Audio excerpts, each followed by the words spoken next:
In this lesson, we're going to discuss threat hunting. So, what is threat hunting? Well, threat hunting is a cybersecurity technique that is designed to detect the presence of threats that have not been discovered by normal security monitoring. Essentially, threat hunting is the act of being proactive in your defense as opposed to being reactive like you are with incident response. When you conduct threat hunting, you are looking for threats within your network instead of waiting for them to exploit or attack you. Threat hunting is focused on analyzing data within the systems that we own and operate on a daily basis. To do threat hunting, we first need to establish a hypothesis by performing threat modeling and determining what potential events have the highest likelihood and highest impact if they were to occur. To determine this, we will first ask the question, who might want to harm us? Who might want to break into our networks? And how might they be able to do that? We combine our threat modeling with threat intelligence to create a solid hypothesis about what type of campaign or what type of threat actor might want to do us harm and attack our networks.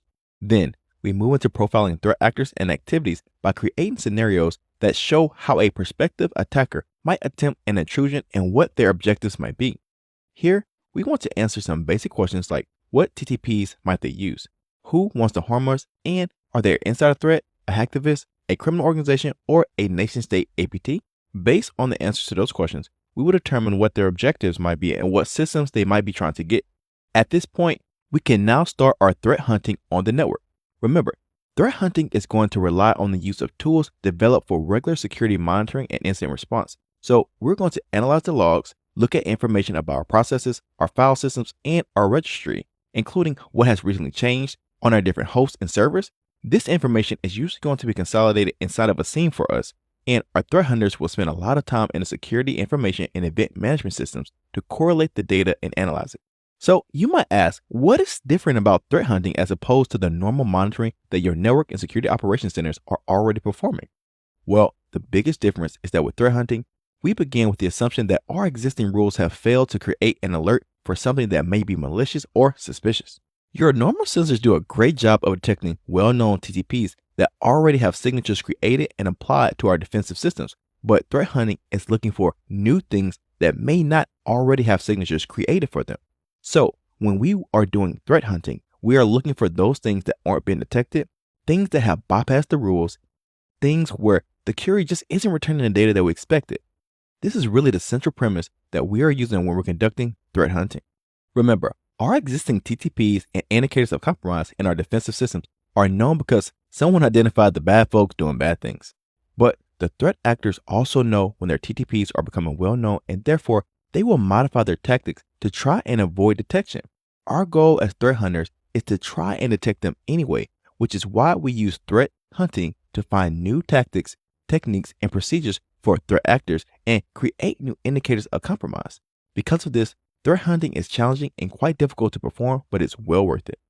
To perform threat hunting, your analysts need to keep themselves up to date on the latest attacks and threats.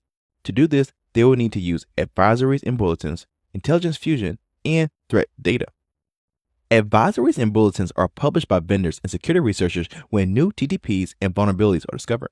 When these new TTPs or vulnerabilities are first discovered, there may not be any signatures available in your protection suites, so it is important to conduct threat hunting to determine if your network is at risk based on these bulletins and advisories. Threat hunters also use intelligence fusion and threat data in their work. Intelligence fusion and threat data involves using a SIEM and threat analysis platforms to efficiently identify items of concern within your SIEM's logs and the threats other security researchers are observing in the real world. These real-world threats are usually available as TTP or IOC threat data feeds that can be combined with your SIEM to identify suspicious activity in your own networks.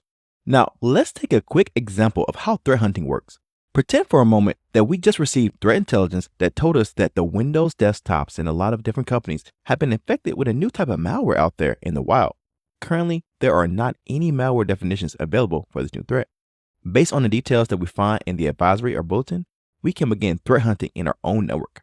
For example, we might start by analyzing network traffic to determine if there's any outgoing traffic to some sort of suspicious domain or C2 server based on our threat research and looking at good reputational databases. Based on what we observe, we may create a list of different hosts that need to be investigated further because they are sending out network traffic to this suspicious domain.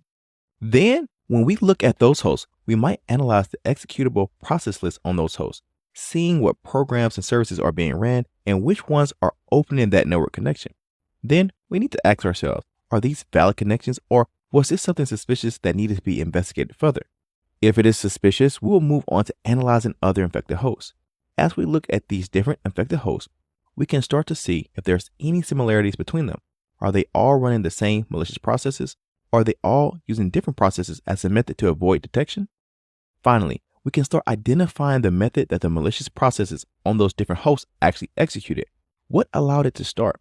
Is there a way that we can block the attack vector against future compromises? Maybe we can move to application whitelisting or allow listing type of system, or maybe we can just utilize a blacklist or deny list for the vulnerable application until the patch has been developed by the vendor. This is the idea of threat hunting, where we take a needle in a haystack based on the information that we have and try to find the attackers. If they made it through our automated defenses by using additional tactical level resources, we need to identify those so that we can build new signatures and add them to our IPS to block future attempts. Threat hunting does consume a lot of resources and a lot of time to conduct, but it provides us with a lot of benefits. For instance, threat hunting can improve your detection capabilities because a threat hunter finds out how these attackers have gotten in and bypassed their detection suite. Then now you can rewrite the rule set and detection algorithms to detect things more accurately and prevent future exploitation. So remember, threat hunting is often integrated into your threat intelligence so that we can correlate external threat intelligence feeds with what you're seeing in your internal logs and other sources. By putting those things together, you now have actionable intelligence.